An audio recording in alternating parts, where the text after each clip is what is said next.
Dan, nice to see you. Thank you. I wanted to talk to you about the recent news about Pakistan and China, but first I want to ask you about your tweet. I can't resist. A recent tweet from you on your Twitter account says Barack Obama played golf yesterday. Now he heads to a 10-day vacation in Martha's Vineyard. Nice work ethic. Well, the fact is he takes more vacations than any human being I've ever seen. They used to complain about George Bush, but I understand he's already exceeded George Bush, and we're not even through the year. So he likes vacation. What it obviously doesn't send a good message if indeed the American people think that he likes a, quote, vacation. Well, it sends a bad message. Here we have a country that really is going to hell in a handbasket. Let's not kid ourselves. What's happening to this country is horrible. All over the world they're talking about it. And we have a president that's constantly, whether it's Martha's Vineyard or someplace else, constantly on vacation. All the time, it's on vacation. So I think it sends a very, very bad message. We have to work in this country to bring it back.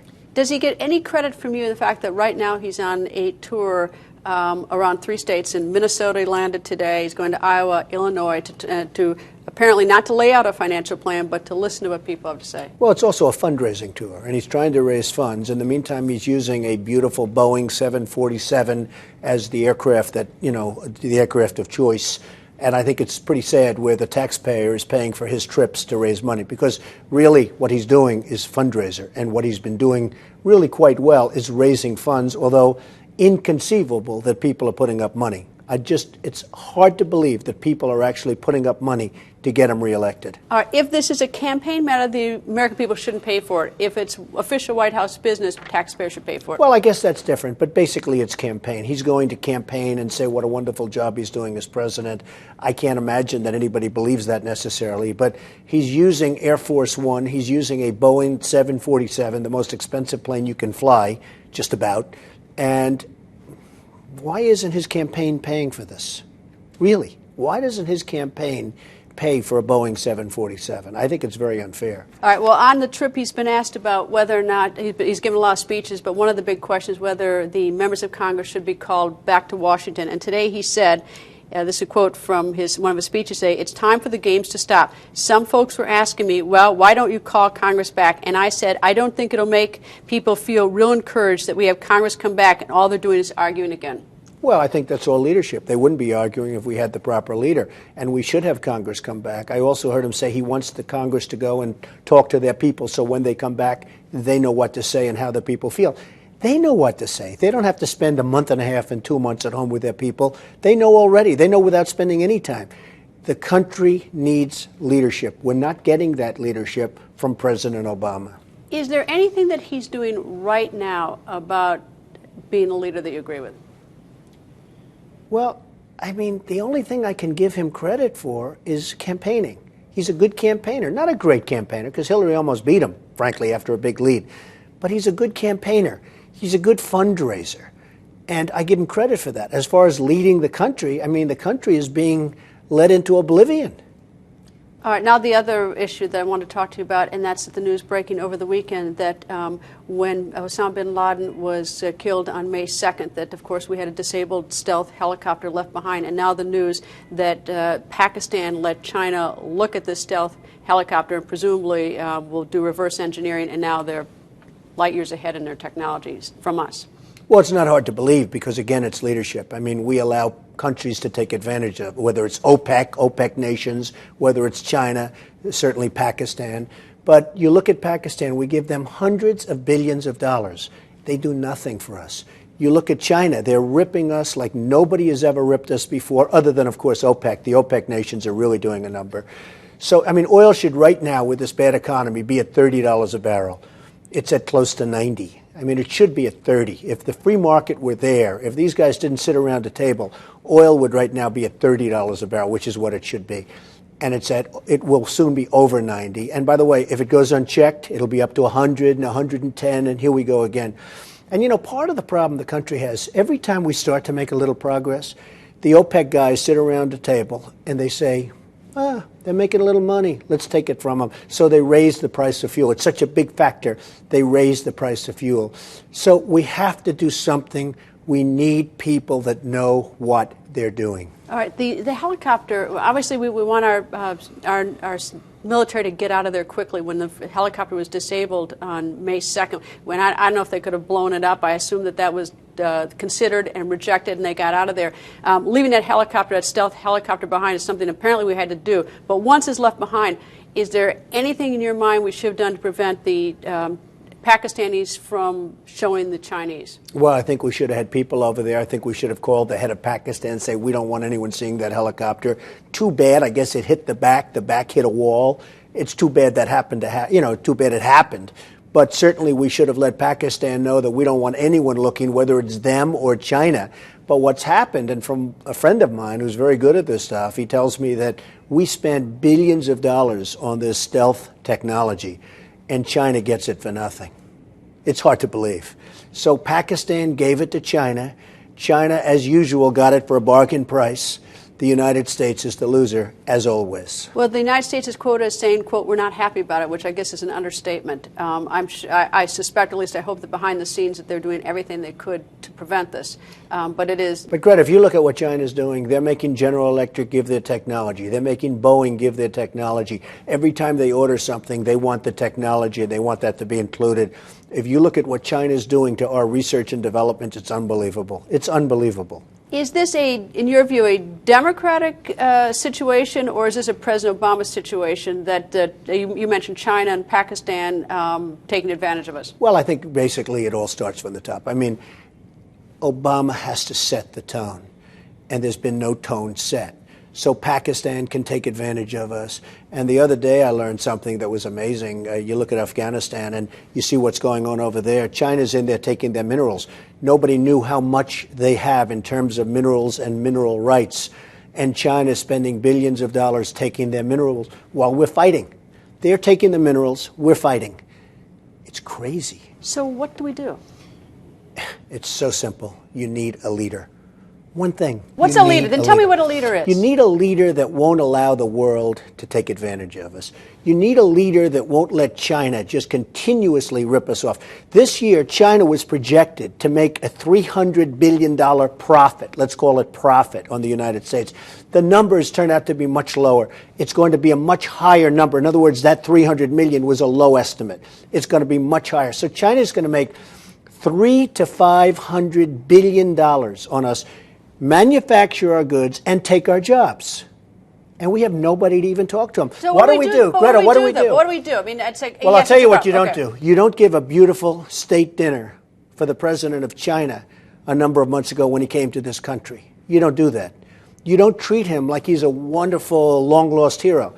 So China is ripping us to the tune of $300 to $500 billion this year. But worse, taking our jobs, manufacturing. You go to some towns in this country, they're decimated between China and Mexico and many other places. They're decimated. They have no jobs. The factories are closed, and you see it all the time.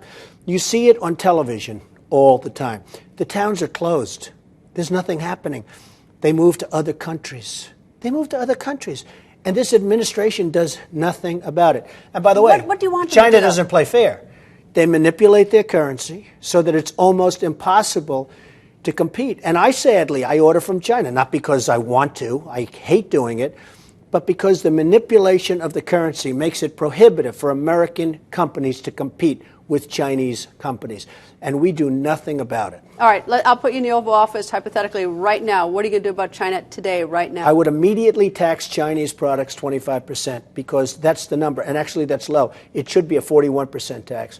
And that would equalize. And two things are going to happen. First of all, China will behave like you wouldn't believe it, because China's economy would be destroyed if they could no longer make deals with the United States. They're building airports. They're building cities with our money. We're not building them. They are. So the Chinese economy would be destroyed instantaneously if we started doing the taxation of their products coming in, or if we stopped doing business. We're rebuilding China. We're not rebuilding our country. We're rebuilding China. The first thing I do, only because I'm a nice person, and I wouldn't go 41%. I think it's a little bit on the high side, although that's the real number. I would tax Chinese products 25% unless they stopped the false manipulation of their currency. Now, meaning the devaluation. they're devaluing so their it's currency. cheap to You buy can't Chinese compete. products. It's Okay. very cheap. And they would, by the way, they don't believe we do that. So they continue to take advantage of us. They don't respect our leaders. They don't respect our business people.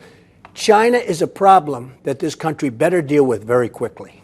All right, you talk about leadership. Obviously, you don't think that President Obama is being a leader. Take a look at the Republican, at least right now, the group that are running for president or still in the run. Who's got the leadership that you like, admire? Well, I know a lot of them. I know Michelle Bachmann. She came to Trump Tower about a month ago. She was great. She was a wonderful person. I mean, we had a great time. I don't know if Sarah Palin's running. I really like her a lot. I mean, I think she's a very good woman. We had the famous pizza incident where we had pizza and I was using a fork. And What's the difference between the two for you? There's not that much different. They're strong. They get unfairly maligned by the media. I was watching this weekend on Meet the Press. I watched Michelle just get absolutely, she was so badly treated on Meet the Press. I watched that. In what way? Just unfairly. I mean, the way the group went after her, it was so unfair. Michelle was so unfairly treated. I don't think I've seen anything like it. And that's what happens to Sarah Palin also. So and did Hillary Clinton I think Bachmann has done well. I don't think Hillary's treated the same way. I like Hillary too. She's a friend of mine. I think that the way Ms. Bachmann's been treated, the way Ms. Palin's been treated, I think they've been treated very, very unfairly by the press. Why? I don't know. I mean, you ask me. They're conservative women, and I think that's probably why. All right. Now, take Governor Perry has now jumped in the race. Does that change the dynamics? And what do you think of him in terms of leadership? And I realize it's early on. There's a lot of information that we need to learn as the months go on. It's very early. I think that he is a good man. I've known him over the years. I spoke to him 2 days ago. He called me on something. I think he's really serious. I think he's going to do a good job. I think he's going to be a force. I don't actually know Romney. The one I don't know is Romney.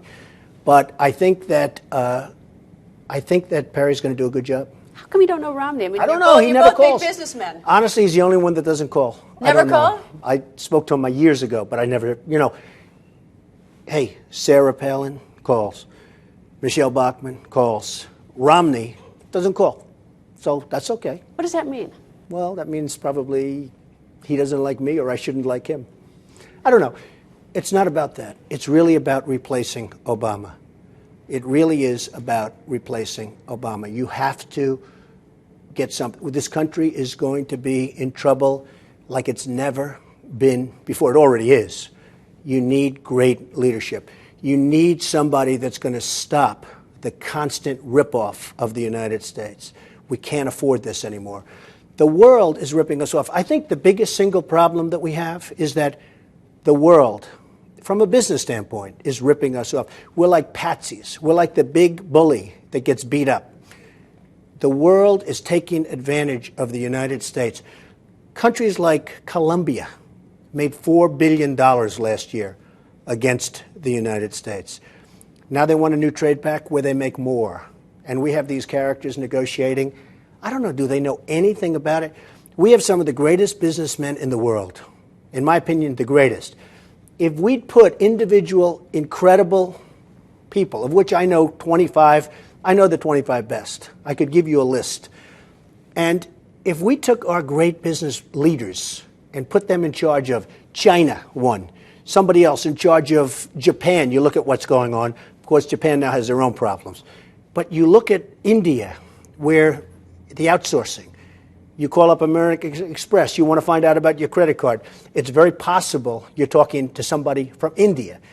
Why aren't you talking to somebody from Alabama or from Iowa or from many other places or from New York? The country is being ripped off and ripped to shreds by every single country that we do business with. The worst abuser is China. But I guess even maybe worse than them are the OPEC nations as a whole, because nobody has abused the United States like OPEC. And certain other countries, by the way, have been abused by OPEC to a large extent. But second to OPEC would be China. And if we don't stop that, we're not going to have a country. All right, I asked you about the difference between Governor Palin and Representative Bachmann in terms, I don't want to be sexist, just pit the two women against each other, but I'm curious in terms of even leadership skills or what you look for, even like a Representative Michelle Bachmann who won the straw poll over the weekend. How do her leadership skills translate into being effective, and how do you compare it to the men? Well, it's very interesting because Michelle Bachmann was in Trump Tower 1 month ago. I was very impressed with her, I have to tell you. Why? I mean, not just her views. I just thought her demeanor was absolutely great. Her way was wonderful. I thought she was terrific, and I think she ran a fantastic campaign thus far. And people that were taking her lightly are not taking her so lightly anymore. Sarah Palin, we know. The question with Sarah is whether or not she's going to run. And I personally think no, and yet there are a lot of people that like her. You look at polls, and she's very popular in the polls, and certainly in the Republican Party polls. So I just don't know whether or not she's going to run. How about the men? Bring the men into this description. Well, I think Pawlenty was great that he dropped out. It was time. I think he missed his opportunity when they gave him, during the first debate, the softball question about Romney Care, and he refused to answer it the way he did the day before. So I think that was a positive that he's had. You have some very good people, but it's very early to see. You have to see how do they handle the heat, how do they handle the scrutiny and the pressure. I think it's very, very early to say. Romney, I know some very negative things about Romney. The state wasn't exactly doing great, Massachusetts, when he was governor, but maybe there are reasons for that. Popularity-wise, he wasn't the most popular governor in this country. Now, Rick Perry has a couple of pretty good sound bites because jobs in Texas, then they say, well, they weren't great jobs. Jobs are jobs at this point. And he did a very effective, and he's been an effective governor of Texas. Some of the other folks, I really get a kick out of Ron Paul. I really like a lot of what he says. You can't like everything, but I like a lot of what he says. I think he's going to have a hard time, but I sort of, really understand a lot of what he's saying. And a lot of what he's saying is not incorrect. How about Speaker Gingrich? Well, I have a lot of respect for him, but it's just not resonating. And he's a member of my club in Washington. I have a great club on the Potomac, Trump National, and I really like him. I think he's been treated very harshly. If you go to Meet the Press again, I thought his answer was really made into a disaster when perhaps it wasn't perfect, but it wasn't a disastrous answer. So he got very badly hit there. I think he's a really smart guy, doesn't seem to be catching on. Senator Rick Santorum? When you're a senator and you're a sitting senator and you lose your election in Pennsylvania by 19%, I don't think you should be running for president. So I think, he's just obviously not catching on. Today, one last question. Warren Buffett had an op-ed in the New York Times, and he says that the super wealthy are paying, I think he said he's paying 17% income tax, while many Americans are paying profoundly more than that. He says that basically super rich aren't getting taxed enough. You're a rich guy. What do you think? Well, I have a lot of respect for Warren Buffett. I like him. I just think that everybody sort of has different feelings. You can all have. I have rich people that think he's right. I have many rich people that says they're not going to work anymore, and they're going to move to other countries and they're going to do other things. So, there are lots of different sides to that argument.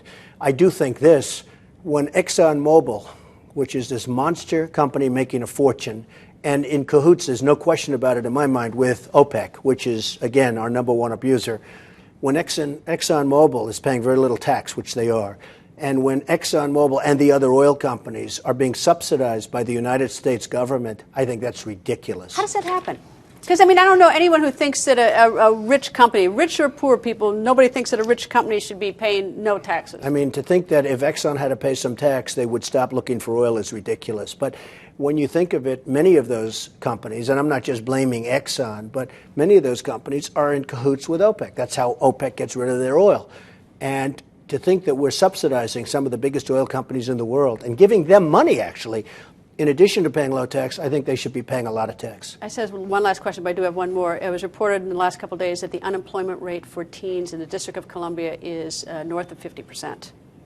It's a very frightening number. If you look at it, it's a horrible number. It's a very sad thing. I feel very badly about it. I saw that number.